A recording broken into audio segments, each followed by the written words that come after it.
À l'occasion du 62e anniversaire de l'indépendance de la Guinée, le président de la République Alpha Condé s'est adressé à ses citoyens jeudi soir 1er octobre 2020. Une fête qui se déroule ce vendredi dans la morosité avec la crise sanitaire et politique que traverse la Guinée.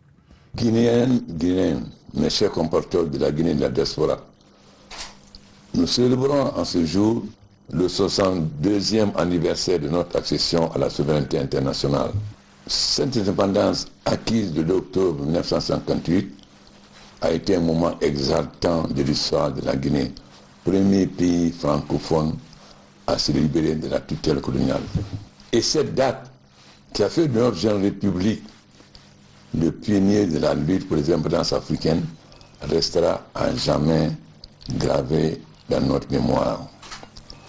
Au nom de ce passé commun, je voudrais exprimer avec vous notre fierté d'avoir continué à œuvrer pour la consolidation d'un pays solidaire, uni et responsable. Notre fierté aussi d'appartenir à une communauté de femmes et d'hommes fondée sur les valeurs de la paix, de la fraternité qui caractérisent notre nation. Dans le même discours, le président de la République Alpha Condé est revenu sur les séances électorales du 18 octobre 2020.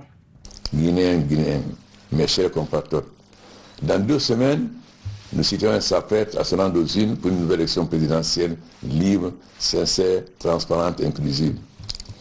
Tous les acteurs politiques qui souhaitaient prendre part au scrutin, on peut le faire sans aucune entrave.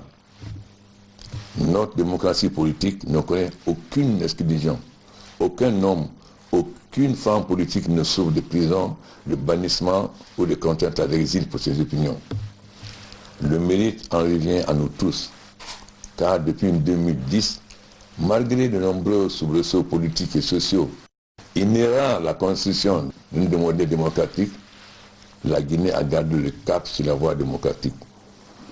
Je souhaite que cette élection supervisée par une commission électorale nationale indépendante, composée sur une base paritaire entre la majorité présidentielle et l'opposition, soit l'illustration de l'expression de la vitalité du débat démocratique dans notre pays, afin de revisiter ensemble les réalisations et acquis de cette décennie sur le plan politique, économique et social.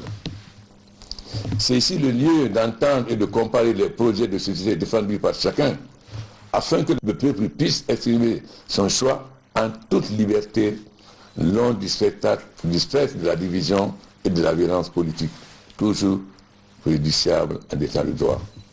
Ces dernières années, la fête de l'indépendance a été toujours célébrée en différé dans certaines régions du pays. Mais cette année, la fête est passée sous silence radio.